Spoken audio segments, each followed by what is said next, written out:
Welcome, my friends, to the Sage of Quay Radio Hour, your home for free and critical thinking, and I'm your host, Mike Williams. And for tonight's show, I will be joined by my blog partner, Al Williams. Tonight, we are delighted to talk with Mr. Jordan Maxwell. For more than 50 years, Jordan continues as the preeminent researcher and independent scholar in the field of occult and religious philosophy. His interest in these subjects began as far back as 1959. He served for 3.5 years as the religion editor of Truth Seeker magazine, America's oldest Freethought Journal, which was established in 1873. His work exploring the hidden foundations of Western religions and secret societies has captivated the attention of critical thinkers from around the world.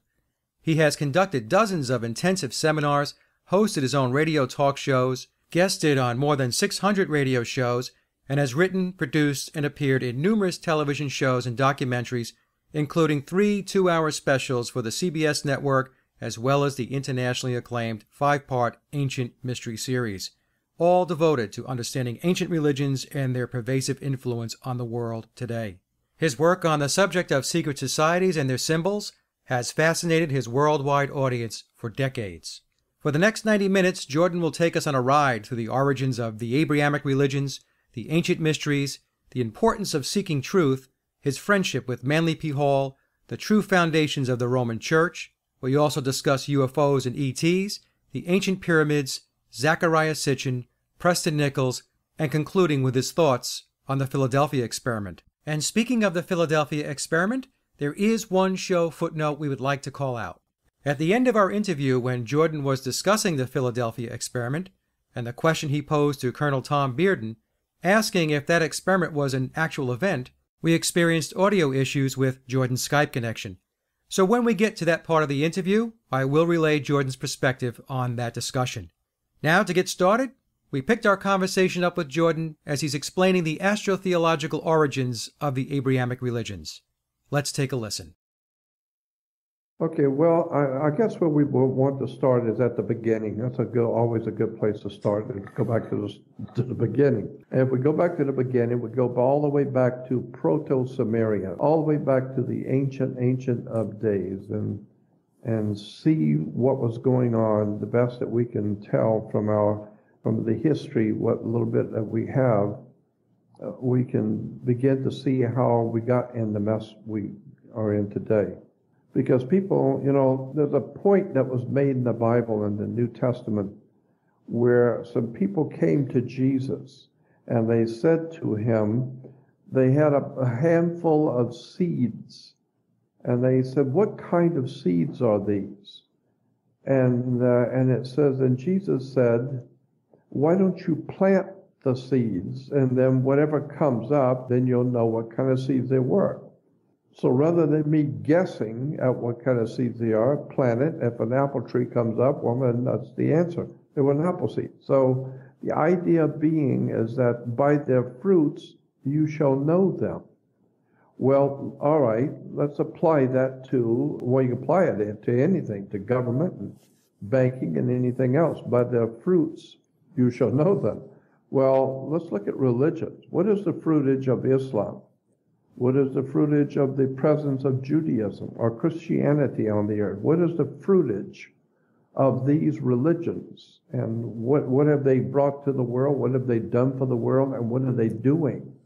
And so when you begin to look at where these religions have come from and what they were really doing a long time ago, not as opposed to what you think they're doing today. Judaism is one of the most eclectic religions on the face of the earth. By eclectic, I mean it's a hodgepodge of all kinds of ancient stories and ancient belief systems that were put together into one composite and called Judaism. But it's actually a lot of different stuff from the ancient world, from the Middle East, from the Far East, and so much of what we call Judaism can be traced back, if you want to take the time and if you're intellectually honest and you're interested in this kind of thing, you can trace Judaism straight back to Hinduism. The Hindus give Judaism its basis for existence. So to study Hinduism is to study the basis of Judaism. And of course, with Muslims, that goes back to the moon worship in the Middle East. And I've heard Muslims say that Allah is simply the name of God in the Arabic tongue. Allah simply means God. However, having said that, what was God to the ancient Arabic people? Okay, Allah just means God. Well, what was the God of the Arabic people? The moon. The moon has always been known by all people who have studied religions, knows that the whole Arabic world always, going back into thousands of years ago, were into worshiping the moon. And so when I hear people today, especially Muslims today, saying nonsensical stuff like, well, you know, Allah is mentioned in the Bible. Allah is mentioned in the Old Testament. To which I said, well, of course Allah is mentioned in the Old Testament. It's only right that Allah should be in the Old Testament, because the Old Testament, what we call the Old Hebrew Old Testament, is based on moon worship itself. So if Allah or the ancient Sumerians, the ancient Babylonians, the ancient Hittites, all of the ancient cultures were worshiping the moon in the Middle East, then naturally the old moon god Allah, or the Arabic interpretation of God being the moon, would be mentioned in the Old Testament because the Old Testament is based on moon worship.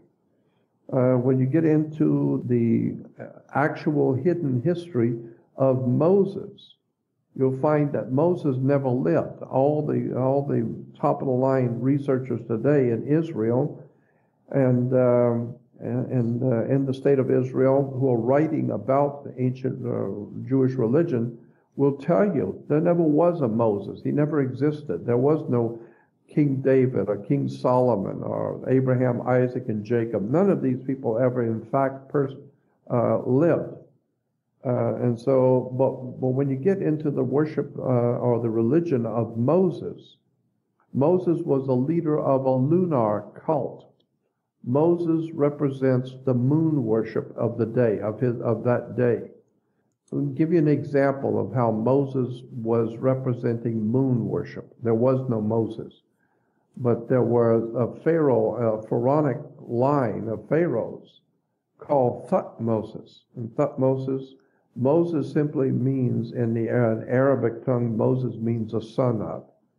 So you have Thutmoses, which is the Thut gives us the word thought, and so the pharaohs were said to be the thought of God, and so they were called Thutmoses. Well, if you are in Egypt and you're looking east, and in the Sinai also, if you're looking east at night, the moon comes up. But in the middle of the Sinai Peninsula, there's a huge mountain range, and it's very, very high. And so in the evening time, after 6 o'clock in the evening, the moon rises in the east, and when it does, the ancient peoples in Egypt and the Sinai felt that the moon lived in the mountain. So the moon was referred to as the old man of the mountain, because he's always in the mountain. He comes up late at night, he comes up in the evening, and he lives in the mountain. And so the moon was referred to as a god, and the name of that god was Sin, S-I-N. Look it up in a dictionary, look up the word S-I-N, and you will see it's an old Arabic moon god. A mountain in the ancient language was Ai. So you take the word mountain, Ai, and Sin, the god of the mountain, which is the moon, you put them together, it becomes Sinai, S-I-N-A-I, Sinai. No, it's Sin, A-I. Sin is the god, the moon god of the mountain, who comes up every night. And this is why, incidentally, today Judaism has all of their holy days after sundown. Why do Jews have their holy days after sundown? Well, because that's when the moon comes out. Very simple.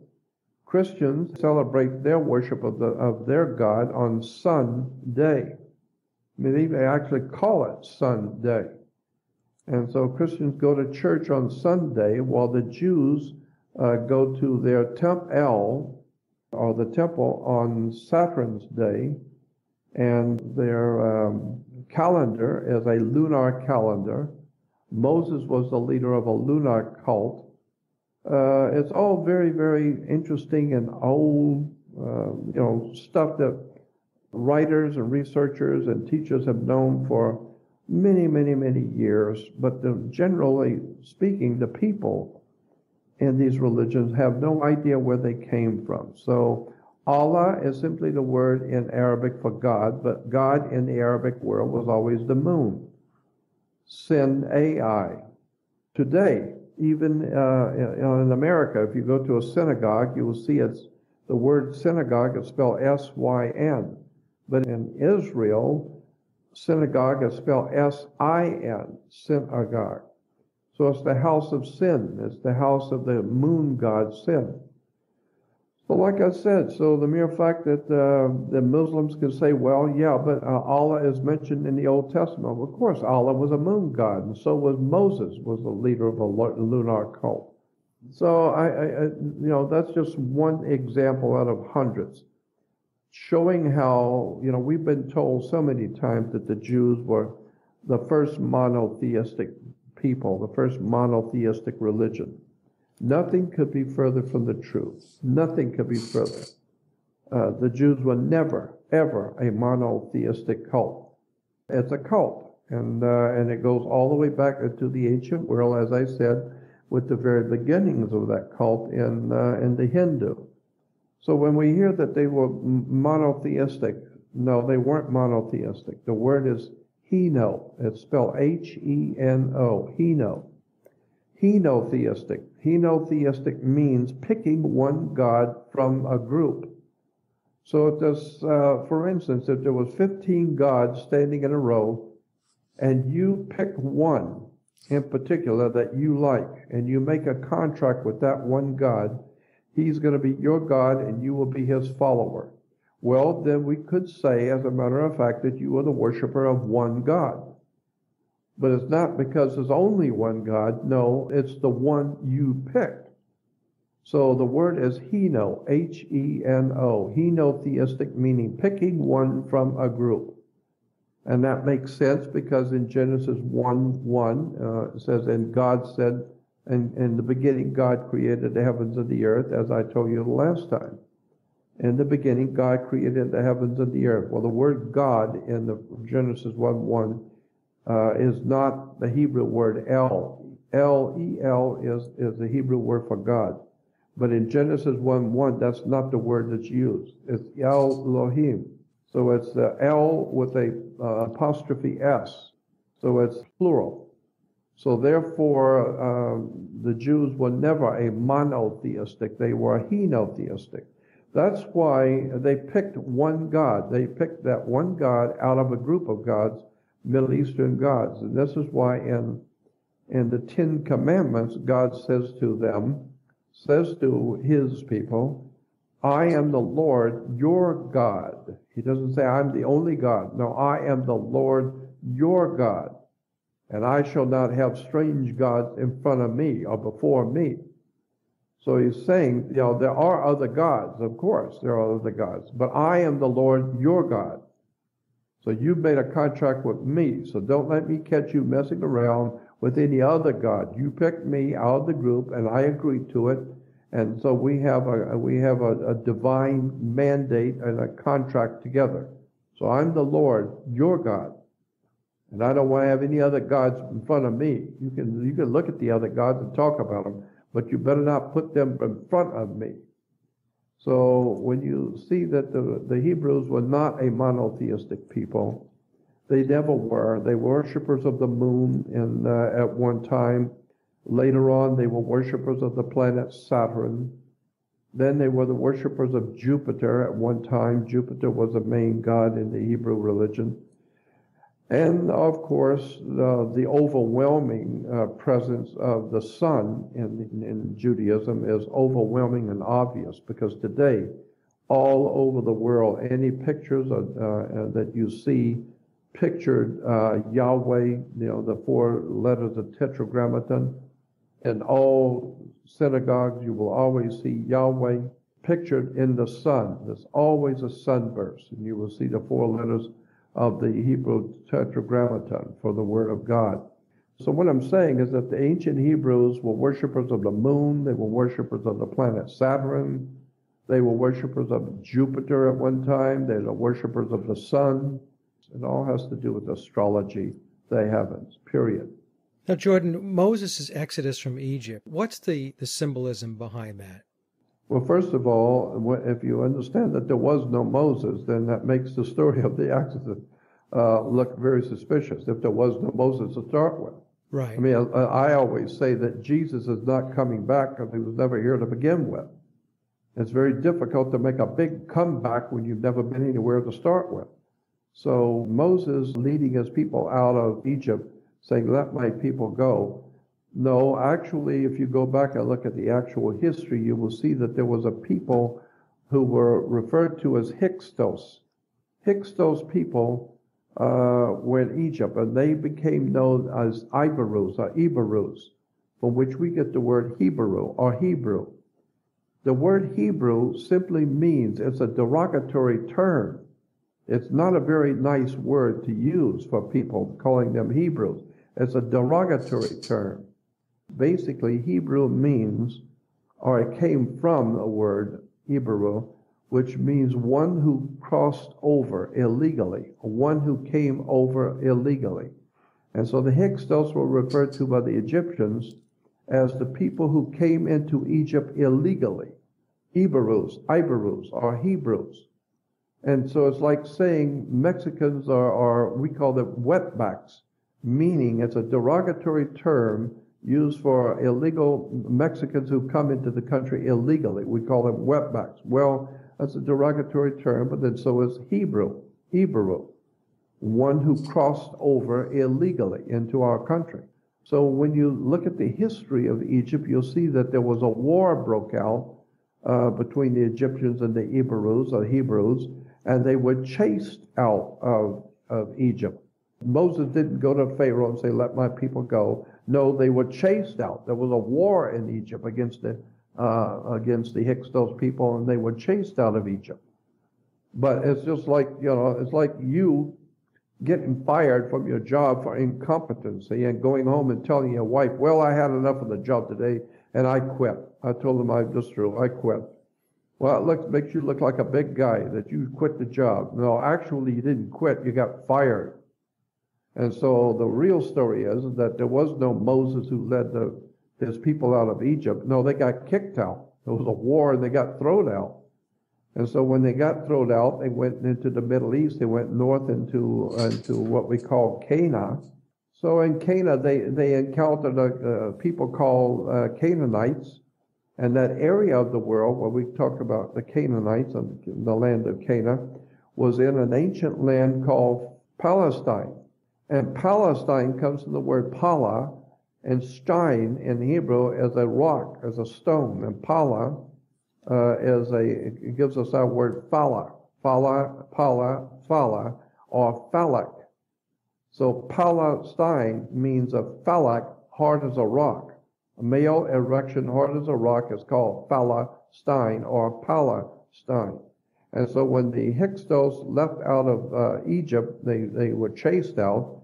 They went north into Palestine and encountered a people called the Canaanites. And so they became part of the old ancient Canaanite system, and they learned the ways of the Canaanites and became part of them. And so there's a lot of reference works out there talking about the fact that the Hyksos were probably Canaanites to start with, and went down and entered into Egypt illegally, got kicked out and came back. And so that today, when we hear about all those ancient, all those evil pagans and Canaan, no, those were the original Hebrews. So it's really a very hidden occult or hidden history of religion in the Middle East. It's all been well hidden. There's so much to say about this. There's so many things we could talk about, like the Trinity. I mean, the very fact that there's three gods in one. That goes back to the Hindus also. I remember talking to some very famous rabbis many, many years ago, back in the 60s. And I've said this before, and I talked with them about, did these people actually live? And I asked them about, we were talking about divinities and deities in the ancient world. And the rabbi said, almost all of the ancient deities of the Middle East and around the world, actually, are all triune gods. Because in India, you have Brahma, Vishnu, Shiva. In Egypt, you have Osiris, Isis, Horus. In Christianity, you have Father, Son, and Holy Ghost. In Judaism, he said, well, in Judaism, we also have a triune God, Abraham, Isaac, and Jacob. And I said, well, was there an Abraham, Isaac, and Jacob? He said, I don't know. Was there a Brahma, Vishnu, Shiva? No. Was there a Father, Son, Holy Ghost? No. Well, then probably it wasn't Abraham, Isaac, and Jacob either. It's a triune God. And so when you find out that Abraham, there was no Abraham. His name, even in the Bible, in the Old Testament, Abraham was called Abram. Abram is A-B-R-A-M. Well, in the old Phoenician language, which we call Hebrew, there is no language called Hebrew. It's a Phoenician language that the Hebrews speak, so we call it Hebrew. It's not Hebrew, it's Phoenician. But in the old Phoenician language, A-B, Ab is father. Ab means father, A-B. And Ram, R-A-M, was a ram god, which was the god in Egypt, which was ram god, which was representing Aries, the constellation of Aries, Aries the ram. So when you have someone called Abram or Abram, A-B-R-A-M, Father Ram. This is why the Jews blow a ram's horn. The shofar is nothing more than the ram, the worship of the ram, or Aries. The constellation of Aries is the goat or the ram. All of this has to do with hidden implications of zodiac, of the worship of the heavens, going back into the ancient world with sexual worship, sex worship, astrology, moon worship. It's really quite a story when you start breaking down where this stuff comes from and how we get it today and how we are totally misunderstanding everything today. The Islamic world is incredibly ignorant and ill-informed about their own history. The Jews have no idea in the world where they come from. Christianity has no comprehension of what they're doing, where these words came from, what they mean. It's very, very sad when I see so much confusion. But then again, that point I made about Jesus saying, by their fruits you shall know them. Well, what is the fruitage of these three major world religions? If it isn't war, violence, bloodshed, pornography, drug addiction, murder, and if America is supposedly a Christian country, look at it. Look at the mess that America's in with its violence, with its drugs, crime, organized crime, drive-by shootings, killings. And and of course, Christendom, the Christian world, has given us 2 world wars. Germany was a very Christian nation. Europe was very Christian. So, they gave us 2 world wars, and we're getting ready to go into a 3rd one now. So what is the fruitage of these 3 religions? It's nothing but tragedy, bloodshed, violence, corruption, and that's not even getting into the specifics of the corruption in all 3 religions. Boy, I mean, that's a whole subject in itself, the dirty stuff that goes on in religion. I mean, it's amazing what's going on in Islam today. Grown men, 50 years old, marrying a 6-year-old. And if you're a Muslim, you can get a pass which will let you marry a little 7-year-old for the night. You don't have to support her, just for the night. You can get a permit from the leaders of the Islamic religion will give you a pass. You have to pay for it. And then you can pick out the little 7-year-old you want for the night, and you're said to be married for the night. And so when you look at all of this stuff going on in Islamic religion with all the child brides at 6, 7, 8 years old. That religion is a most incredible, mentally disordered religion on the face of the earth. It is filled with pornography, violence, and of course Judaism is, that's a whole story there too, about the sex worship in Judaism. It goes back to an ancient sexual rituals in the Middle East. Christianity is filled with it, all that kind of stuff. Why do you think they have altar boys? You're putting them on an altar to be sacrificed. So I'm just saying that if you're talking about God, if you're talking about spirituality and approaching the idea of a spiritual presence in the universe that you call God, then I would suggest you better go back and do your homework, because I don't know what God is, but I know what it isn't. It's not on television. It hasn't got anything to do with a synagogue, nothing to do with a church or a mosque at all. These are all man-made pagan religions. Now, Jordan, was there... I'm sorry, go ahead. That's I was just going to say that Islam actually is a corporation soul on the stock market in London. In the London Stock Exchange, Islam is registered as a corporation. It's called a corporation soul. It's a business. Do these religions have their foundations or their roots back into the ancient mystery religions? Of course they do. Okay, so those that have researched and understand the mysteries will tell us that the ancient mystery religions were a force for good. What are your thoughts on that? I think it was profoundly good. I mean, awesome wisdom and knowledge. But, and so we talk about how the Masons today are a secret society. No, they're a society that has secrets. They're not a secret society. But, if you begin to look at the mystery religions and look at it with an open mind and intellectually, be honest with yourself, the things which are taught in the mystery religions of the ancient world was science, mathematics, geometry, all of the occult sciences that we use today, your mathematics and your technology today is based on the old ancient mystery schools' knowledge of how to build pyramids and temples and all the geometry of the ancient world. I mean, so the mystery schools, and it is a mystery because it was not taught to the normal people in the street in the ancient world. The masters in the ancient world realized that, generally speaking, the people in the street don't need to know any of this. They're only interested in drinking their beer and going to their ball games and doing what they normally do, procreating and raising a family and living from day to day. They don't care about what the real truth is. They don't care about where they've come from and where the universe has come from and what's going on the earth and in the solar system and where we're going, ultimately, where are we going.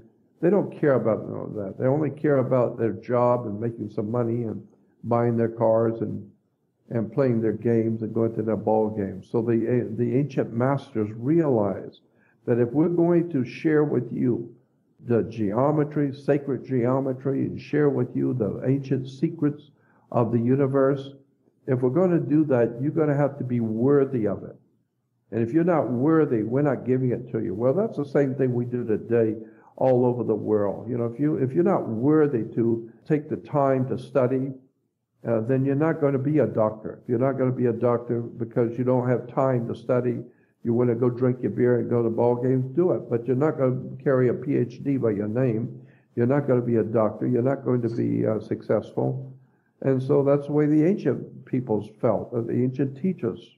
If you want to know, then prove it. Prove that you are capable and are worthy to know by studying. Let us see you study for years and years, research and study and educate yourself, and we will then begin to believe that you're serious. And now, once we decide you are serious and you're legitimately wanting to know, now we will begin to teach you some of the secrets that we were taught by the ancients. Well, that's the same thing we do today. I mean, if you go to a job and you don't care about your job, you couldn't care less, well, then you're not going to be there very long.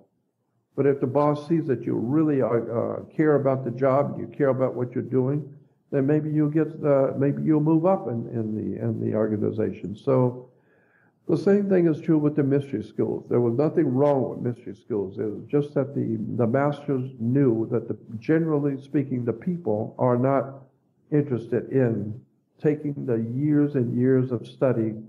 And so this was for certain kinds of people. Most people are not that kind of a person to study all their life and live in a world of academics and studying and reading and researching. Most people don't have it. They're not interested. So that's why it's called a mystery school, because it was a mystery to all the people.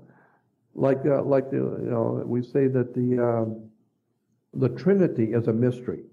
Of course it's a mystery if you don't understand it. Once you understand, it's just the sun. When a newborn sun in the morning, the sun when it's at 12 noon, it's full grown, and the sun at night when it's going to die, it's one God, the Son. The Son is one God and three divine persons, the Father, Son, and Holy Ghost. No, it's the Son, the baby is born in the morning, the full-grown man at noon, and the old man who dies at night. And it's the same God, it's the same Son, but the three different persons in it. So, when we say these are mysteries in a mystery school, no, it's just a deeper and more profound understanding of the universe that's not given to the normal person because they don't deserve it. And I believe that's true today. People, I know that this is true because even the Bible has Jesus saying, don't give pearls to swine. And also the scripture has Jesus saying, don't give important wisdom and knowledge to just anybody, because they will turn around and use it on you. They'll turn around and use it against you. Well, I've already learned that the hard way. That's exactly what happens. If you try and be honest with people, you're looking for trouble. If you try and be honest and forthright and tell people the real truth, they will crucify you. This is why airline pilots will never tell anybody if they saw a UFO, because your friends and your fellow airline pilots will laugh at you and mock you, and you'll have a name around town that you see flying saucers. You no longer have a job, and you're laughed out of the company. So that's why people who know keep their mouths shut. That's why the old Illuminati in Germany used to have a saying, those who speak do not know, but those who know don't speak. And so if you know important things, you keep your mouth shut and only give it to those people who have proven that they are worthy to have this knowledge. I've learned the hard way, and I'm a classic example of this. I've learned the hard way. I try to be honest and forthright and tell people the things which happened to me, things which I've seen, things which I was told. And my God, I've been crucified around the world. I've had so many people that Jordan Maxwell's mentally deranged. He said this, he said that. So I realized I made a mistake. I should have listened to the teachings in the Bible. It says, don't give pearls to swine. Don't tell people really sincerely important stuff, because they will turn it over. They'll turn it around and use it on you and make you look like a fool. But it's too late. I've already done that. I've talked about my personal experiences, which I am now being mocked around the world for telling of the things which have happened to me. So I've learned the hard way that most people don't want to know. They're not interested to know. And those people who, if you know, you know, like Dick Gregory always said, if you know, you know, and I don't have to tell you. But if you're an adult and you still don't know what's going on in the world, maybe you're not supposed to know. I'm not going to tell you. I do the best I can now, but I've learned the hard way. You've got to be very careful if you're going to tell people the truth. And I've even asked that in lectures. I've asked, how important is it really, if you think about it? How important is it really to tell people the truth? Because going out the gate, if you tell people the real truth, they're not going to like it very much at all. And you're going to lose. This is why politicians lie. It's because they have to lie. They're trying to get votes. And if they told you what they really think, It's like you. I mean, you could talk on the radio and be kind and courteous on the radio, but there's probably a lot of stuff you're thinking that you couldn't even begin to say on the radio.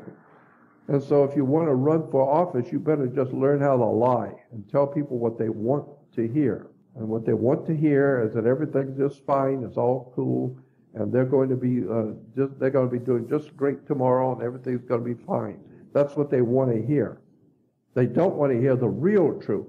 And the real truth is your country is finished, and you're finished, and your religions are full of crap. It's all man-made pagantry, worshiping sex, drugs, rock and roll. It's really a disgusting situation that the human race has to deal with because we're not old enough. We're not mature enough to handle the real truth. It's like it's said in the movie. Do you remember that movie? Few Good Men? Tom Cruise and Jack Nicholson. Yeah, Jack Nicholson. You can't handle the truth. Yeah. Well, that's what I'm saying to the world around me. You can't handle the truth. If I tell you the real truth, you'll be mocked and laughed out of town. I do the best I can with trying to educate people who want to know, but I can't really say what I really know. That can be dangerous, as you well know. So, Jordan, when did it all become so perverted? We just got done talking about the mystery schools being a force for good. When did this thing unravel? When did applying the secrets of the mystery schools become a tool for nefarious objectives? I was mentioning too.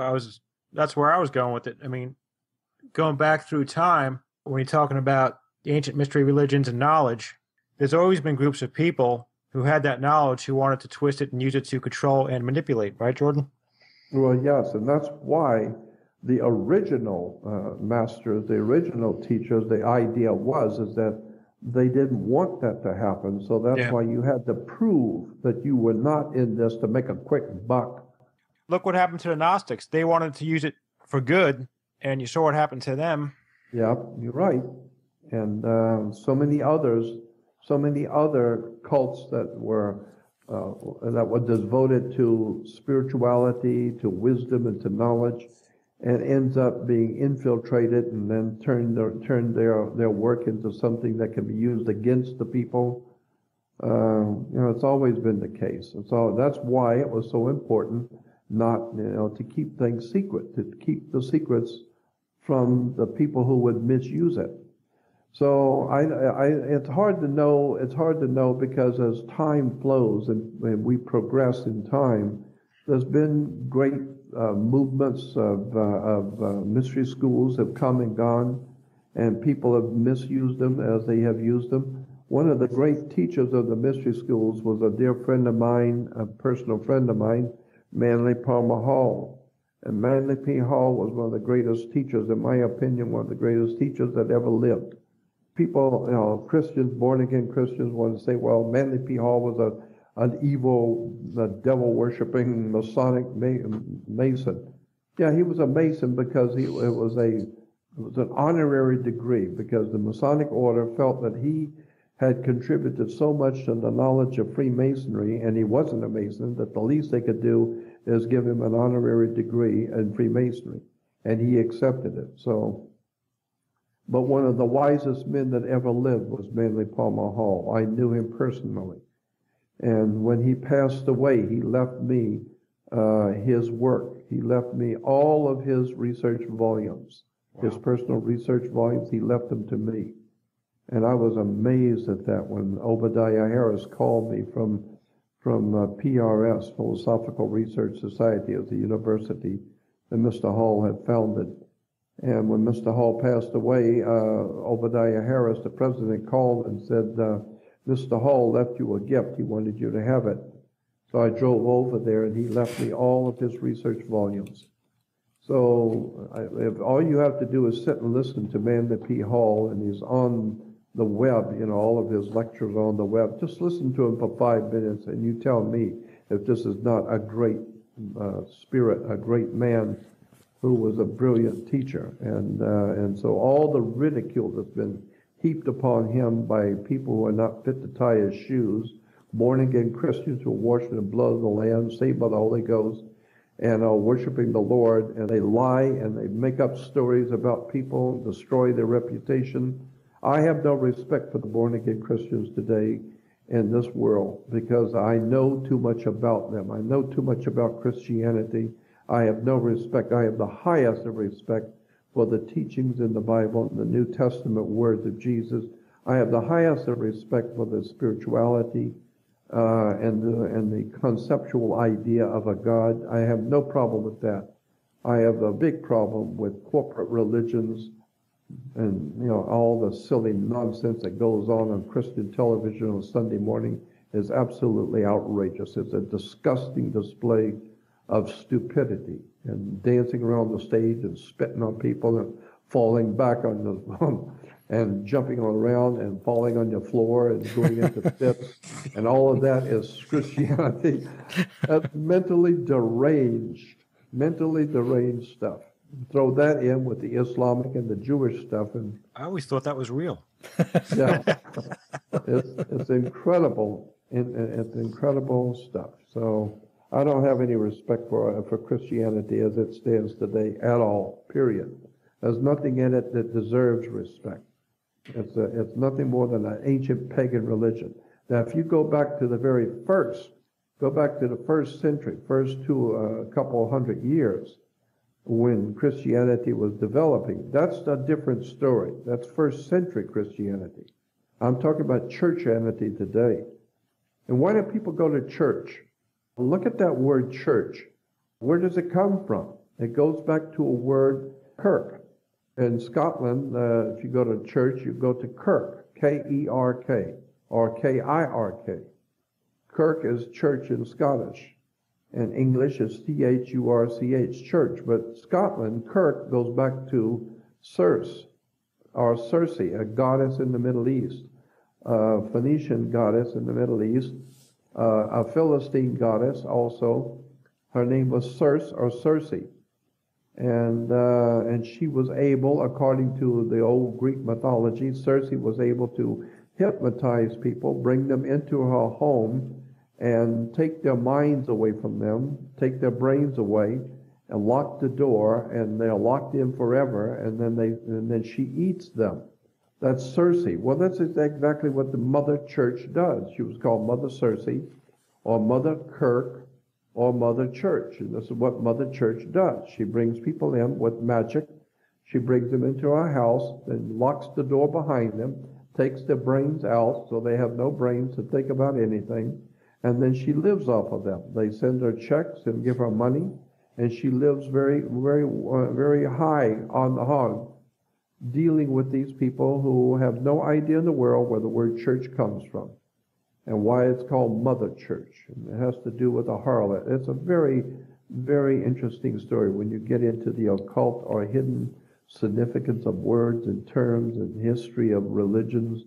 Nothing is what you think it is. I mean, nothing. Nothing is what you think it is. You need to go back and look at it and go deeper, and you will find that at the base of all three of the world religions today, Judaism, Christianity, and Islam, is moon worship, sex worship, Saturn worship, Jupiter, just a hodgepodge of stuff. And it all can, as I said before, it all can be traced back into the most ancient world, into ancient Hinduism. And this is where we get the word Christ, is from Christos, going back to the Hindu, Krishna. And Krishna was referred to as the Lord, Lord Krishna. The hell, anybody knows that. Krishna was Lord. And so Krishna becomes Christos in Greek and becomes Christ in Latin. So Christ the Lord is Krishna or Lord Krishna, Hindu. So that and $2 will get you a cup of coffee. Once you begin to see how all of this stuff works, it's not what you thought it was. That's why by their fruits you shall know them. The more Christians, Jews, and Muslims are praying with their butt up in the air, all of them by the thousands, bowing down to the sun and to the moon and praying 3 or 5 times a day, and Christians praying every day for protection and for guidance. The whole entire world is going under. Civilizations are crumbling. Everywhere you look is filth, degeneracy, drug abuse, lies, deception, pornography, it's just, it's a destruction of the earth and the people on the earth. We are madly running toward an Armageddon, and there's nothing anyone can do about it because it's all based on religion and stupidity and ignorance. And there's nothing we could do to stop it because you got 7 billion people on the earth that have an average IQ of 40. So there's nothing you can do to stop the great masses and herds of the people self-destructing like lemmings. They're self-destructing all over the world right now with religions, wars, violence. It's really is a shame what's happening to the whole entire human family. And then add to that the sophistication of America and England with their computers and banking and all of that maritime stuff and all of that, business law. It's really, really very, very difficult to handle. I don't see how the human race is going to be able to get itself out of the mess we're in. It's too big. It's been going for too long. It's too well funded. It's just too big. There's just too much stupidity, Jordan. It's just too much stupidity of the masses. I mean, you just... Oh, God, yes. No doubt about that, boy. I mean, I hate to say it as frank as that, as blunt as that, but you take a look around and you think to yourself, I'm in some parallel universe. Oh, no doubt about it. No doubts about it. There's something going on here for the whole human race. Trying to save the human family is like trying to empty the Pacific with a cup. It's not going to work. You've got a tsunami of stupidity, ignorance, dim-witted. And the problem is that the people you're trying to help don't want to hear it. Right. They will mock you and laugh at you and call the cops on you. They don't want to hear the truth. So we've learned one thing for sure. People will always, I think I said this before, people will always support what they want.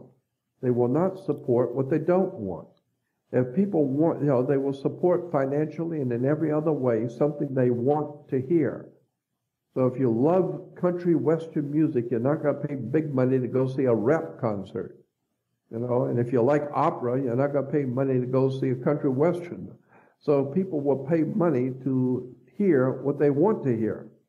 They're not going to pay money to eat something they don't want to eat, or wear something they don't want to wear, or hear something they don't want to hear.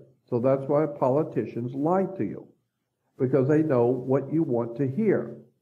And so it's a very simple, very simple equation. Tell the people what they want to hear, they'll love you.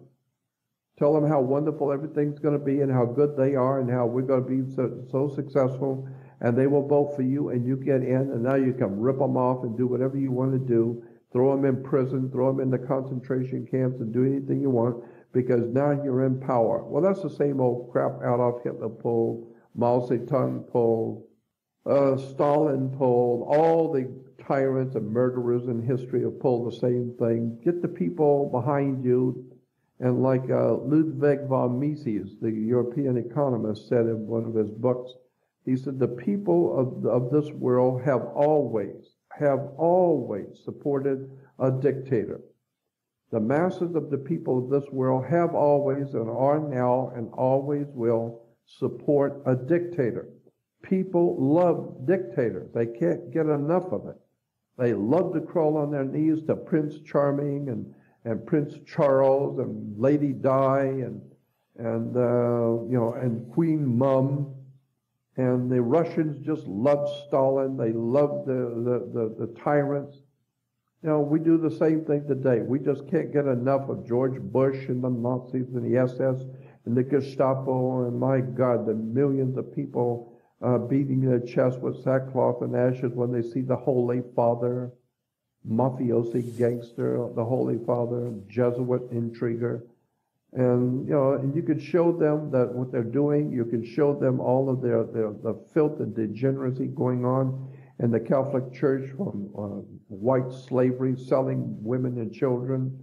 There's so much. Go back and look at the inquisitions of the Roman Catholic Church during the Middle Ages, where they were murdering by the thousands people who didn't go along with the Catholic Church.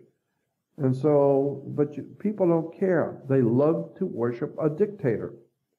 And so today, they were dancing in the street when Obama was elected, dancing in the street and crying and beating themselves in the chest. They loved it. They couldn't get enough of it.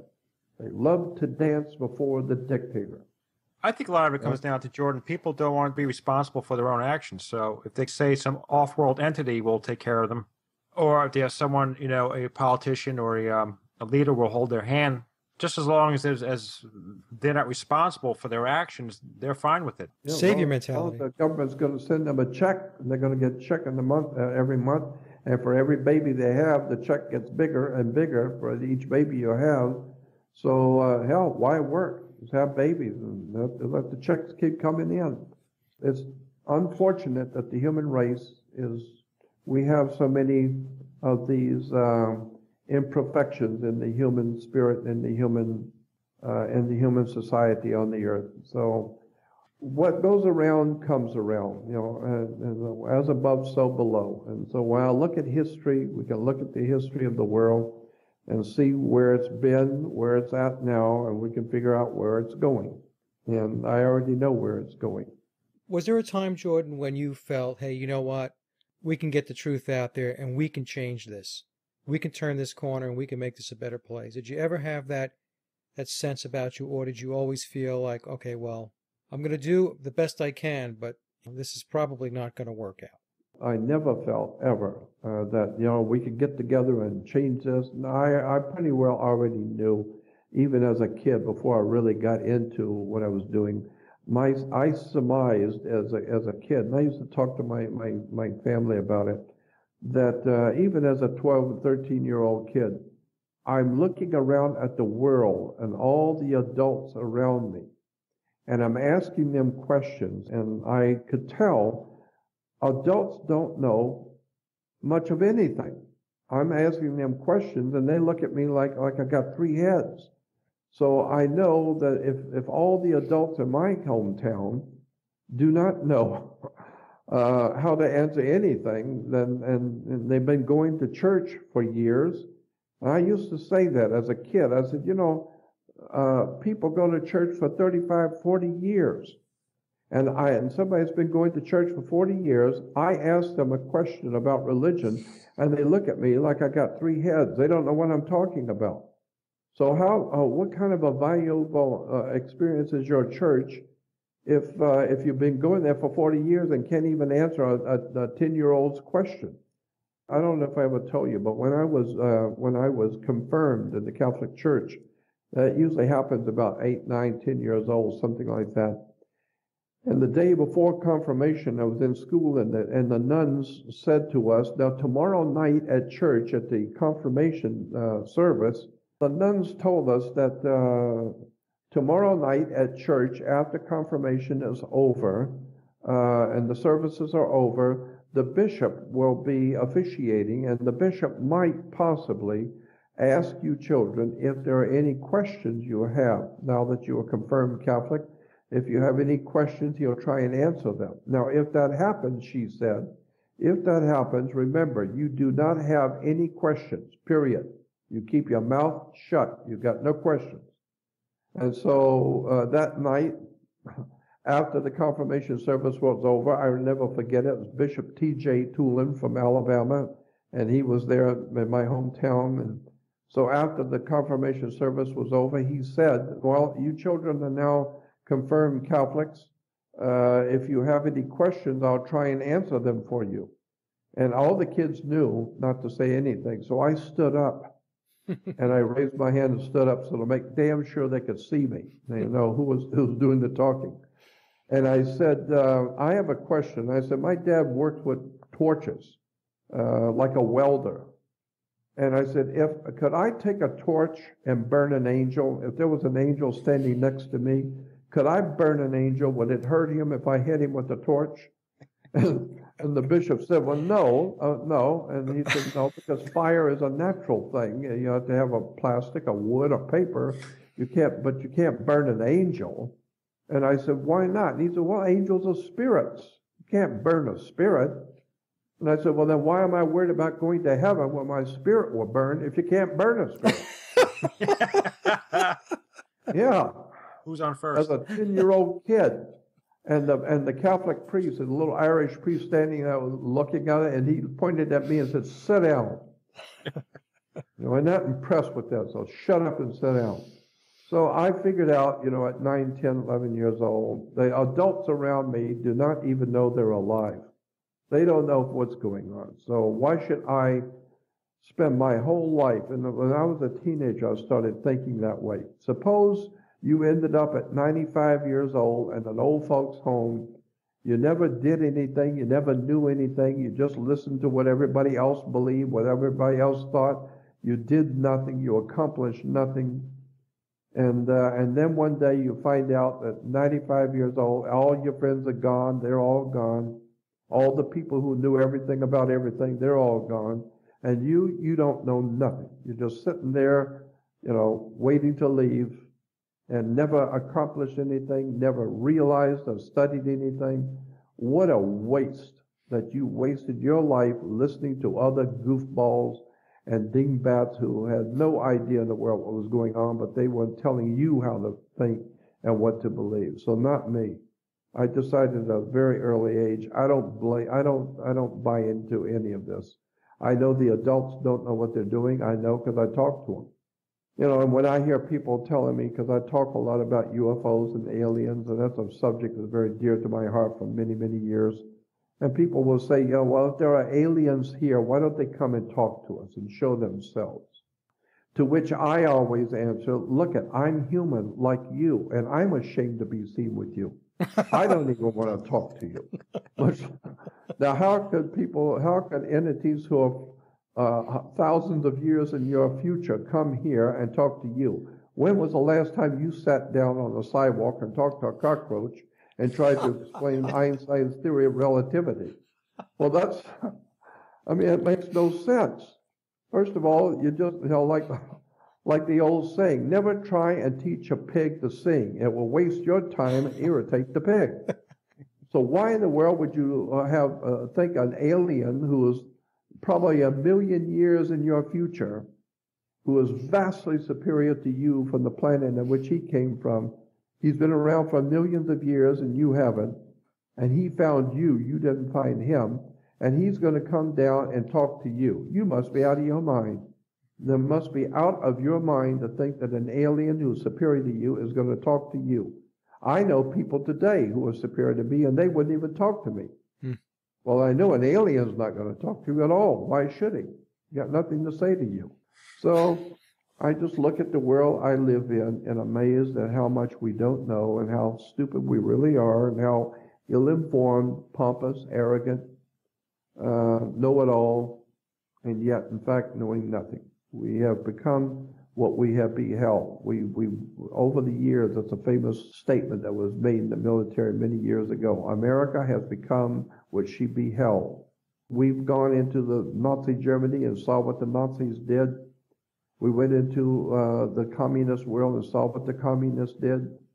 We've learned how the fascists operate. We know what they did. So now we are the Nazis, communists, and fascists. We've learned so well from them that now we are the culprits now.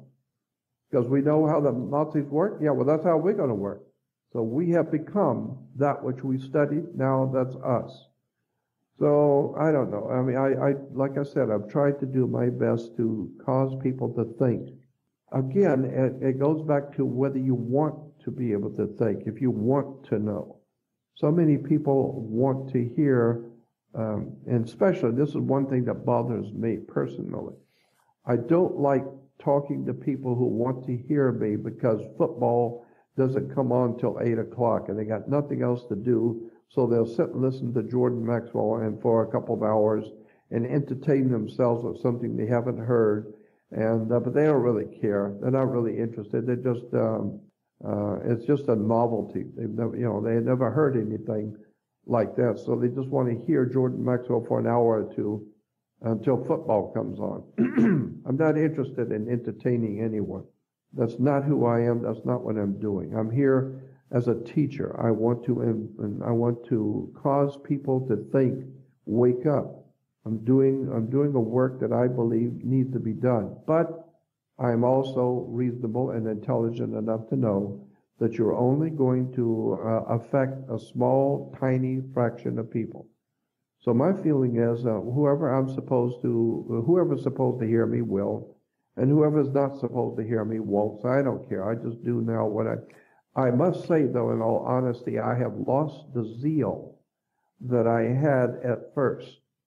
Because at one time when I was younger, in the midst of doing what I do, I was fascinated by wisdom and knowledge and understanding and researching secret societies and occultism and mysticism and finding out where all of these things come from and what they mean and what the words and the terms and the symbols mean.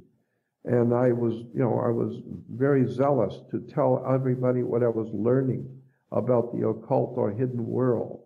And of course, that and $2 will get you a cup of coffee, because today I look back on my life and think, it was an exercise that I enjoyed, but it really didn't do very much, because most people hearing me were not really interested. They were hearing me as an entertainment. So today I just do what I do, because at my age of 74, my feeling is I just do what I do now, and if somebody's supposed to hear me, they will. And if they're not supposed to hear me, they won't. I don't care. I did the best I could do for the past 54 years of trying to talk to my fellow man about things that they don't want to hear. But somewhere along the line, I think the people are going to begin to wake up and find out their religions are not what they thought they were. Your government's not what you thought it was. The banks are not what you thought it was. And nothing in this world is what you thought it was. And somewhere along the line, people are going to start realizing that, and they're going to come looking for truth. But I'm afraid it's going to be gone. By the time the people wake up, it's going to be too late. I was just going to say, Jordan, it'll be too late. It's going to be way too late. Way too late. We should have woke up, and the Americans should have done something back in 1870s. By 1871, it's way too late. Yeah. Should have done something before the Civil War. Far back as 1848, when the Communist Party was founded, and the Communist Manifesto was not written by Karl Marx. That's another thing I'm writing. I'm putting together a whole dissertation on things which, that didn't happen. Karl Marx did not write the Communist Manifesto. It was written by a group of men in England called the League of Just Men. The League of Just Men wrote the manifesto for the League, and that's where we get the movie with Sean Connery, the League of Extraordinary Gentlemen or something like that. Remember? Yes. There's a movie. Well, that was based on the League of Just Men. That movie was, and the League of Just Men wrote an article, wrote a philosophy that they were going to put into the political realm, and they called it communism. And so they wrote the whole thing, but then Karl Marx's name was not on the original Communist Manifesto. It only appeared later on as the author, but originally it was not on the original Communist Manifesto. So Karl Marx did not write the Communist Manifesto, and he did not write Das Kapital. And Adolf Hitler did not write Mein Kampf. Father Stemple wrote Mein Kampf. His name was Stemple, S-T-E-M-P-L-E. Father Stemple wrote Mein Kampf and attributed it to Adolf Hitler. And Father Stemple, if you go back and look at it, you will find that he was a Jesuit priest working for the Vatican. And this whole thing of what we call Nazism, Adolf Hitler and the SS, the Gestapo, that's all high Catholicism. I remember hearing a Jesuit priest many years ago speaking at the university here in Los Angeles, and he was saying that high Catholicism, at the very top of the philosophy of Catholicism, is what we call Nazism. Nazism is the pinnacle of Catholicism. And SS, Gestapo, black robes, the Jesuit intrigue, the Jesuit discipline. So what we call Nazism is actually Catholicism. And where did it come from? Well, it came out of Germany, where Germany was Catholic. It was Protestant and Catholic, but it's supposedly Christian. And then, the Marlborough man died of lung cancer, and H&R Block, the old man, H&R Block old man, he went to jail for tax evasion. I remember that years ago. The big article about H&R Block, the old man, went to jail for tax evasion. I'm thinking, H&R Block is for tax? Well, the old man who started it went to jail for tax evasion. And Superman broke his back and committed suicide. All of these stories, don't have a happy ending. They're not what you think they are. It's all Hollywood. It's all glitter. It's all lies and deception. But there is a truth out there, but boy, we don't have it. I know there's a truth out there. There's a lot of important things going on in this world that we're not being told. Nobody is looking at the pyramid that's sitting out there on the Atlantic Ocean, 10 miles north of the island of Bimini, in an area called the Bahama Banks. Is a pyramid sitting out on the ocean floor in the Atlantic Ocean. Nobody seems to care about that. Nobody seems to know, and nobody seems to care. There are temples. There are huge temples off the coast of Okinawa and the oceans in the Pacific Ocean. There are huge, enormous temples off the coast of Cuba and the ocean. There are enormous blocks of stone, square blocks of stone in the middle of the Atlantic Ocean, all lined up. They call it the Bimini Road. There's all kinds of temples and crazy edifices and all kinds of strange man-made places under the oceans. Right. Nobody's ever addressed that correctly. Nobody's ever looked at that. Nobody looks at the how the pyramids were built. I've been inside the pyramid, the Great Pyramid of Giza, 3 times. I know what it looks like. And that is a monstrous idea. Try going into the Great Pyramid of Giza and going all the way up through the Grand Gallery up to the King's Chamber like I did 3 times. And look at the inside of that pyramid, and you tell me that humans built that. You've got to be out of your mind. Out of your mind to make a silly statement like that humans built that. They've got stones in there that weigh 1,200 tons, and they're all over the inside of that pyramid. You can imagine how many guys it would take to lift up 35 to 40 feet up into the air, 1,200-ton stones. Right. A lot. Yeah, 1,200 tons. About a bunch of long-haired goofball slaves picking up 1,200 tons. My God, how stupid do you have to be? And you cannot walk into the king's chamber. You cannot walk in. There's a huge stone that's estimated to be 1,000 to 1,100 tons. And it's raised off of the floor about 3.5 foot. And so in order to go into the king's chamber, it's a hell of a job getting all the way up to the top where the king's chamber is. But then you have to go on your knees to crawl under a 3.5 foot high, 1,100-ton stone. And as you're crawling underneath, that way nobody walks into the king's chamber. You crawl. And when you're crawling under that 1,100-ton stone, believe me, I just keep thinking, if this thing ever fell when I'm under it, 1,100 tons, incredible. Who in the world can maneuver that? Who in the world can put that together inside the pyramid? And there's no lights in there, incidentally. There's the theory that the pyramids were there way before the Egyptians. Well, the Egyptians said that.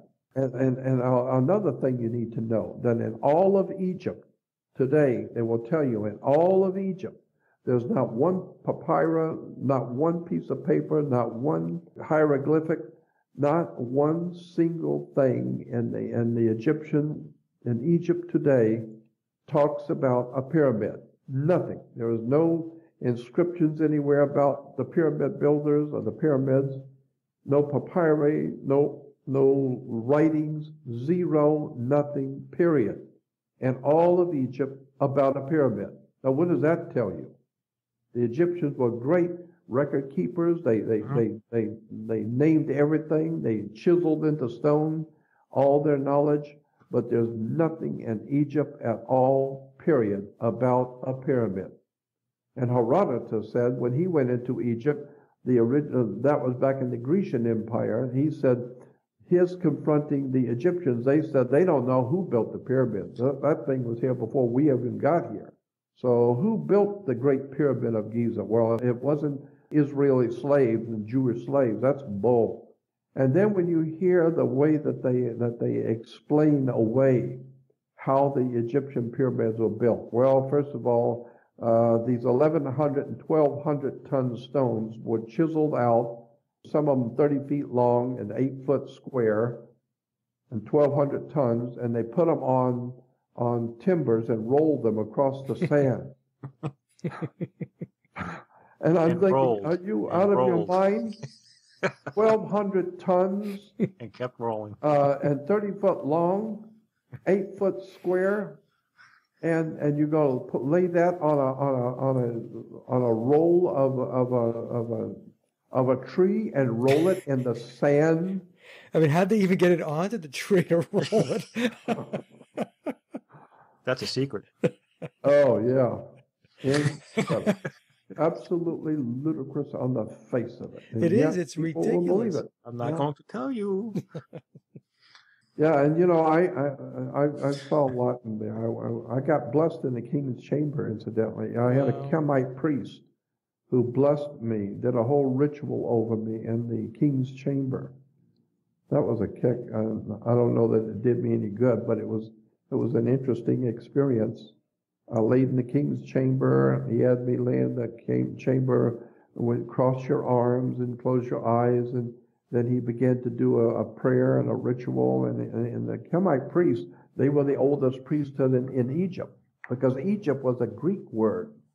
The Greeks called that country Egypt. That's not, but the people of that country, they called their country Cheme, Cheme, Cheme, which gives us our word chemical. Cheme was the name of the country, but the Greeks called Cheme Egypt. And so, I've seen stuff in Egypt that'll blow your mind. And the thing that was just shocked me is how the tourists will go through these great temples and look with their eyes, like Jesus said, that you'll look with your eyes but do not see. Listen with your ears but do not hear. And with the heart do not get the sense of it. When you go through those temples, the one thing that jumped out at me the first time I went into a temple in Egypt was the fact that the walls were flawlessly like marble floors. The floors of the marble floor is you can see your face in it. It's just polished. Well, the temples in Egypt are absolutely flawlessly true. We had an engineer with his equipment, and he took a straight edge equipment that he used in his work and run it down the walls, and they were absolute flawlessly true. Absolute true. And you couldn't see a light underneath whatsoever. No imperfections whatsoever. And you can run your hand across it. It's a mirror finish. And nobody seems to question how did they build such enormous structures that had mirror finish, flawlessly smooth, and completely and totally true. Run your instruments across it, and there's no imperfections whatsoever. And the squares are absolutely square. So, they're telling me that a bunch of slaves chiseled that out. No. It's ludicrous on the face of it. It's like looking at the World Trade Centers falling down into dust and saying an airplane hit it. That's ludicrous on the face of it. Only an imbecile would believe something like that. So, that shows you where the human race is in our intellect. There's a few smart people on the planet, and the rest of them haven't got brains enough to find their way out of a paper bag. They believe anything. I've had some real interesting conversations with people in Egypt, around the world, as a matter of fact. I mean, it sounds like it. I'm listening to you, and I'm thinking to myself, wow. I mean, even going back to when you were talking about, your friendship with Manly P. Hall. I mean, Al and I read Manly P. Hall's stuff, The Secret Teachings of All Ages. I think he wrote that, he was 28 years Right, when he old? was 18 years old, Oh. 18 to 21. Yeah, Started on it when he was 18 and ended up at 21. unbelievable. Now, most 18-year-olds today are on skateboards. Yeah. That's right. So, and Mr. Hall was a dear friend of mine, and I sat with him. I actually gave him an award, but just before he passed away. And incidentally, do you know how Manly P. Hall died? He was murdered. His male nurse, because he was very old, he had a guy who was assigned to be his male nurse and take care of him, and his male nurse killed him. He put a pillow over his face, from what I heard on the inside, and he was killed. He was murdered, and it's because somebody wanted his university. They wanted his money, his university, and all of his work, so they killed him for it. So that's a whole story in itself. Wow, I didn't know that. And yeah. his lectures are on YouTube, and I still listen to Manly P. Hall's lectures. I'll download them. I mean, they're brilliant. Brilliant. Absolutely brilliant. I sat with him and had dinner with him at the big conference. The night I gave him an award, it was over at the in Studio City in Los Angeles, and we were giving awards to 4 or 5 people. It was I used to belong to an organization. I was on the board of directors of an organization called US of A, United Sensitives of America. This was many years ago. And what it was an organization of psychics and astrologers and numerologists and sci-fi writers in Hollywood, all kinds of interesting esoteric people. And we had meetings like once a month or sometimes twice a month. And once a month we would go up into the Hollywood Hills from the Hollywood side. We'd go down on Hollywood Boulevard and go toward Laurel Canyon. And then you turn and go up into the mountains of the Hollywood Hills. And on Friday nights, once a month on Friday night, we would go to Hollywood, go up into the mountains, and to this big, huge, enormous home that was owned by an old movie star many years ago, and the lady left it to the city as a museum. And so the city allowed us, the US of A, United Sensitives of America, to hold our meetings there once a month. And what we would do is we would have to try and explain this to you, because it was really interesting, we would have a whole bunch of psychics that had their own organization of psychics, another organization of numerologists, others with tarot card readers, others with astrologers, groups of astrologers. And so once a month we'd have all those different groups come up to that house, and there'd be about 50 or 60 people in the front room. It's an enormous place. And we'd sit in groups. The psychics would sit with their group, and the numerologists would sit with their group, and all the different groups would sit around, and myself and some of the other people who were managing this. And then we would have a huge big blackboard, and either the police or the sheriff or military or whatever it was for that night, one of the authorities would be there, and they would have a big blackboard, and they would bring up pictures of some case that they were working on, something the sheriff was working on, or something the LAPD was trying to figure out and working on. And so they would sit, and the spokesman for the authorities, sometimes it's military, but they would show us pictures of, here's the person who was found dead, or here's the person who was kidnapped, and here's what we know about them, here's their address, and this and that. And so they want to know who can tell us something about this that might help us to crack this case. And so we'd all sit around listening to the authority, the guy telling us what he knew, and would show us pictures of the person or where they were last seen or something like that. And then after he did his dissertation for, say, 45 minutes to an hour, explaining everything to us, Then we would break for dinner, and it would be a big catered dinner in the backyard, which was enormous. And we'd all go out under the stars and have dinner, but each group would stick with itself. And so they were out talking and thinking about what they had just heard. So after dinner, we'd go back in, and now it was our time to speak. So the numerologist would have an appointed speaker, and he would stand up and say, well, according to our calculations, here's what we think happened. According to their birthdays and the numbers and how old they were, et cetera, here's what we think happened. Then the next one would stand up, well, these are the psychics, and we've talked about it, here's what we think happened. And then the tarot readers, we did tarot readings at lunch, at dinner, and here's what we think happened. So each one of the groups would tell the authorities what they felt had happened, and hopefully that somebody might be able to give them something that they could use, some good information.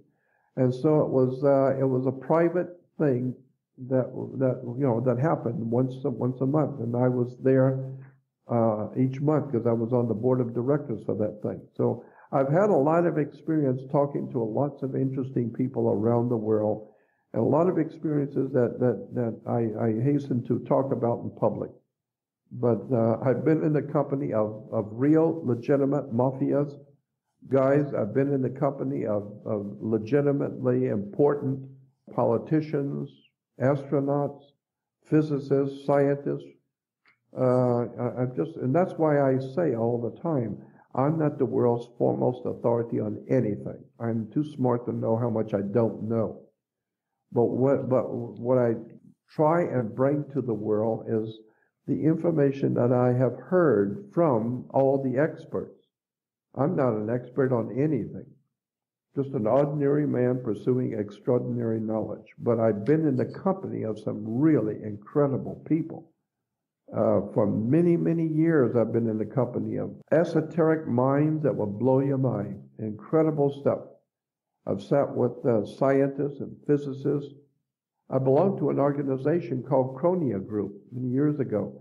It's still around. It's up in Portland, Oregon. It's some of the most important scientists, philosophers, physicists, astrophysicists, plasma physicists. It's a very prestigious group called the Quay Group. It's up in Portland, Oregon. It's a private club of some of the world's most brilliant minds. And they get together every now and then, and they've got books and magazines and booklets that they put out continually on all the esoteric research of the world that the world knows nothing about. These are the cream of the crop. And they're talking about all kinds of things which government is watching, they're listening. I hosted a conference up in back in 1995, I think it was. I hosted a conference for the Quay Group, and there were scientists from all over the world there.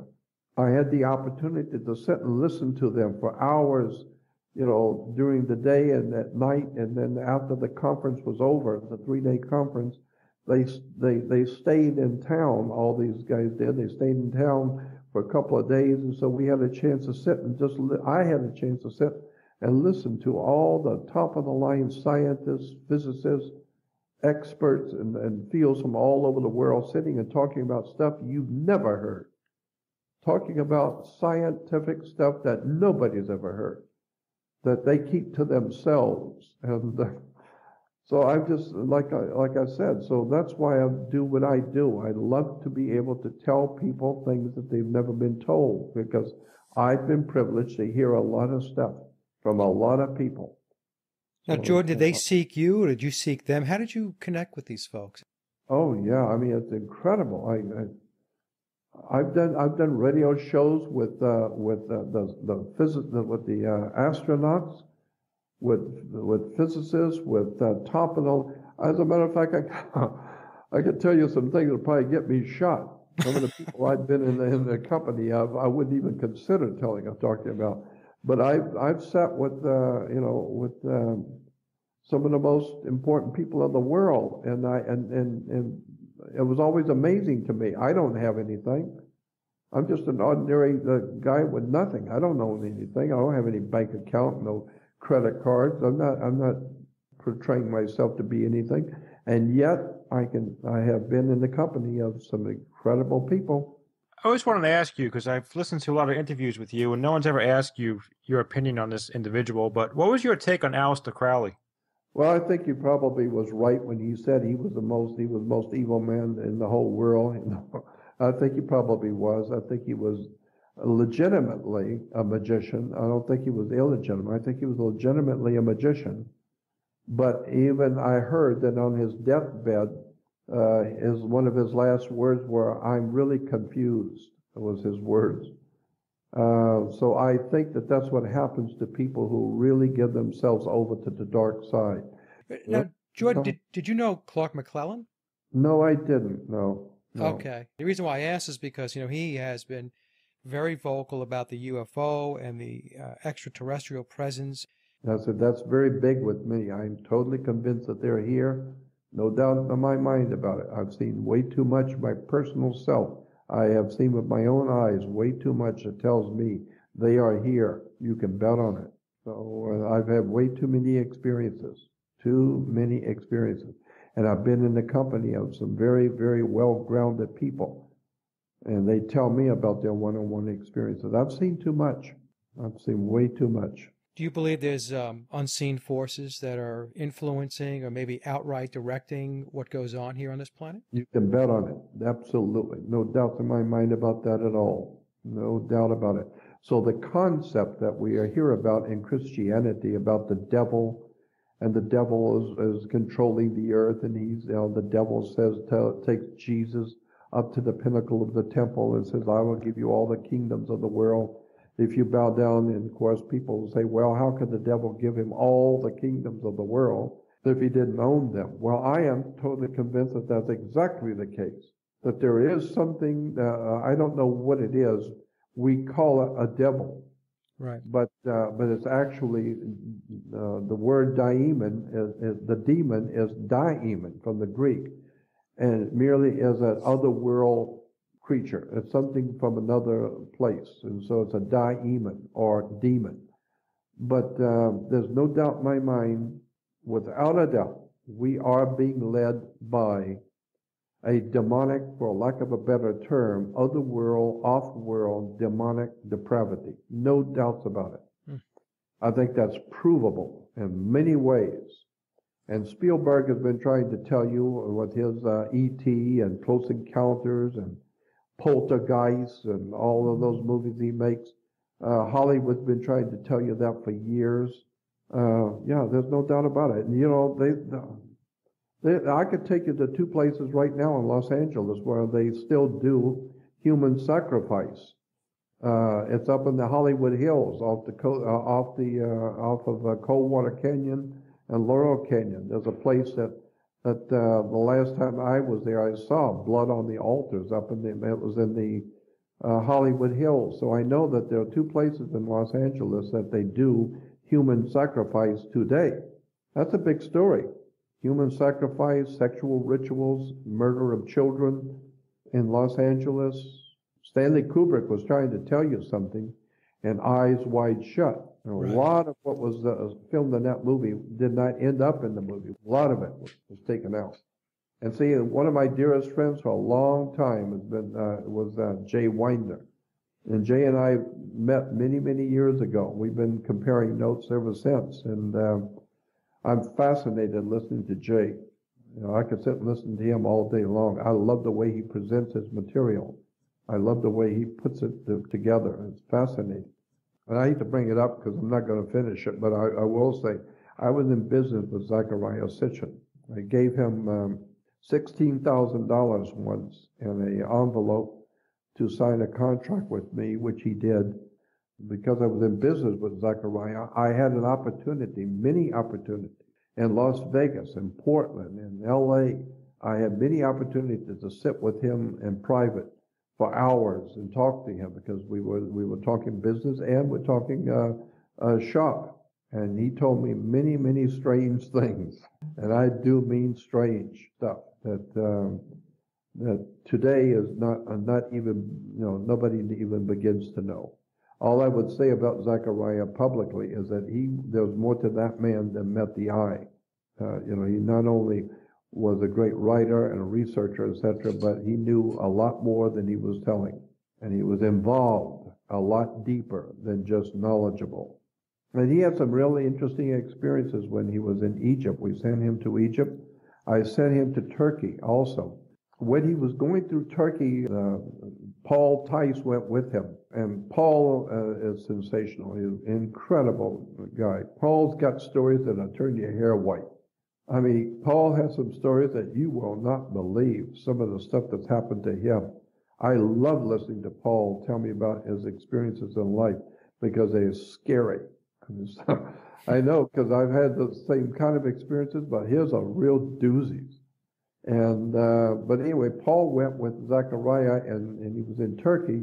And one morning they were on a train, zipping through the backwoods of Turkey, going from one big city to another. And Paul said in the breakfast, they were sitting there having breakfast and zipping through 70 miles an hour on the train. And so Paul wanted to take a picture of this little town that was coming up.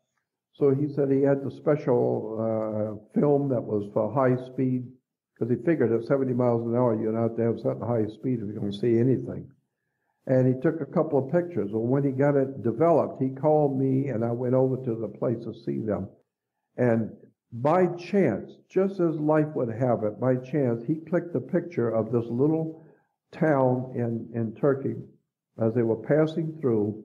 And right in your face is a UFO coming out of the ground. It's a huge UFO, flying saucer thing, and it's coming out of the ground. And it looks like it's in layers because it was moving so fast, going straight up. It was moving so fast, but he was going past it at 70 miles an hour, and he had that special film. And the film, just for of a small, tiny fraction of a second, the film caught this UFO coming out of the ground, going straight up. And so it was a magnificent picture because it was not blurred.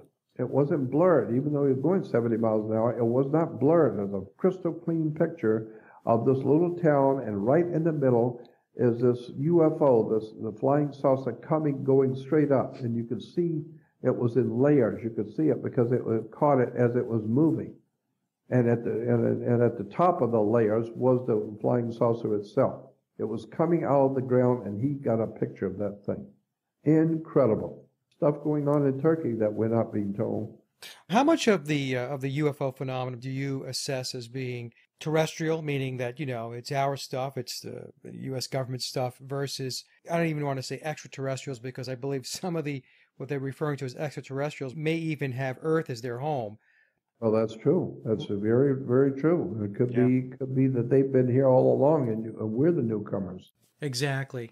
Now, the technology that we do see, Jordan, is it ours? Is it our government's? What are your thoughts on that? Well, I'm sure that the government has been back engineering for a long time, so it wouldn't surprise me if they've got some really highly technical stuff that they've been back engineering and have now perfected. I mean, who was it? Was it Kelly, who was the head of Skunk Works? That famous story about when the guy who was the head of Skunk Works retired, and as a retirement party, he said, "We've taken E.T. home." Mm-hmm. Yeah. So I don't, what does that mean? Yeah. So we've taken E.T. home, and he said, "We've got things at Skunk Works that George Lucas couldn't imagine." So, and I'm sure that they have the ability to travel interplanetary for years, as far back as the 1960s. I think that they were going to Mars and to the moon, but not the way we think they're going. So they may have gone, but they did it in a totally different way. Right. And I've done 2 seminars in Philadelphia. I did 2 long weekend seminars with Preston Nichols and Al Bielek, and we sat for hours in the hotel lobby, both nights, all 3 nights after the shows were over, and listening to Preston Nichols and Al Bielek. I mean, Preston Nichols is phenomenal as far as I'm concerned. What an incredible guy that he is. I've seen him do and explain things that just blows my mind. Preston Nichols is a very, very important man in my book. And of course, what's his name, Stuart Swadlow and Peter Moon, all those guys are brilliant stuff they're into the Montauk series. Right. So I know them all, and I've sat and listened to them all. What's your take on Al Bielek? Al had said that he had gone into the future and came back. Is that right? Time travel. Yep. I wouldn't be a bit surprised. Once I was speaking at a conference in Los Angeles, I was talking about the Illuminati and secret societies, etc. It was at a Whole Life Expo, and so my audience, when I was just before I was finishing my presentation, Al Bielek came in because he was going to be the next speaker in the room. So he came in and stood in the back and was watching me. And so I was finishing up my presentation, and so he stood there listening to me for about 5 minutes or so. And then when I was through, my audience was filing out, and his audience was filing in. So he and I had a chance to stand there on the side of the stage and talk for a few minutes. And Al said to me, it was really funny. He said to me, he said, Jordan, I was listening to your discussion about the secret societies and the Illuminati, and he said, that's really very, very interesting stuff. And I said, well, thank you, Al. And he said, you don't believe that crap, do you? That was funny. That is funny. Me, he said, yeah, you don't believe that, do you? That was funny. Especially him. I was going to say, especially him and his story. The stories he tells are really unbelievable. I would tell him I think my story is more believable than yours. Yeah, I loved Al. Al was great. Al Bielek was sensational. I loved him. He was a good guy. Yeah.